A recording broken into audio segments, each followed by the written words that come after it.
I'm Gareth Wheeler, and these are your keys to the match as Toronto FC takes on the Montreal Impact this Sunday at BMO Field. The first key to the match, get Giovinco going. Sebastian Giovinco returns to the team this Sunday after missing the last 4 games, having not played since September 9th, a match he left 45 minutes in against the San Jose Earthquakes. Still, Giovinco's had an incredible season. He's on top of the MLS Audi Index and has scored 16 goals in just 23 games on the year. He loves playing against the Montreal Impact, scoring a brace in Montreal in a 3-1 regular season win earlier this year.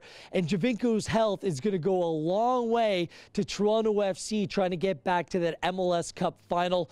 Give him the ball early and often. It will be a good test for the player, seeing how fit he actually is. But there's a whole lot of confidence that Seba can pick up where he left off. Let's call the second key to the match the playoff simulator. The Montreal Impact play a counter-attacking style of football, and them sitting back a little bit this Sunday will be good practice for Toronto FC, as they're very likely to take on teams coming into BMO Field come playoff time that are going to utilize those kind of tactics. You see, Toronto FC over the course of the playoff will play the away leg first, then coming home for the second leg.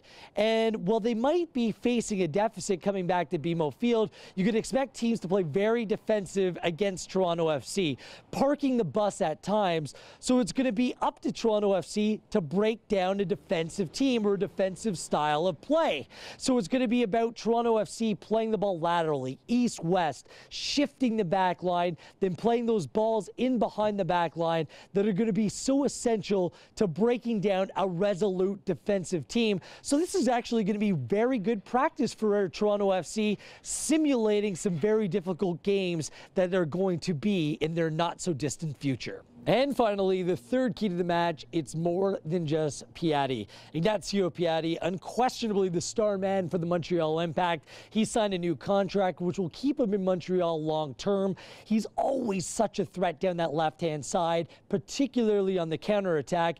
But it's not just him now.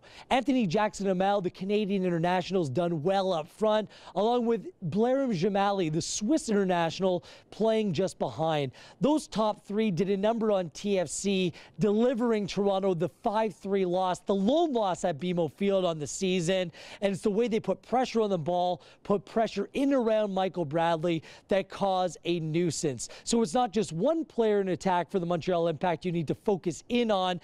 It's the three of them. They're all dangerous. They all can score goals and bring a level of creativity to the side. So it'll be up to Toronto FC's back 3, back 5, back 6 to do a number on those 3 players, keeping them at bay. It's Toronto FC and the Montreal Impact, the rivalry renewed for the final regular season game to be played at BMO Field on the season. Get to BMO Field early, 4:30 p.m. for the Supporter Shield presentation, and the kickoff will go shortly after 5 p.m. You can watch on TSN and listen on TSN 1050.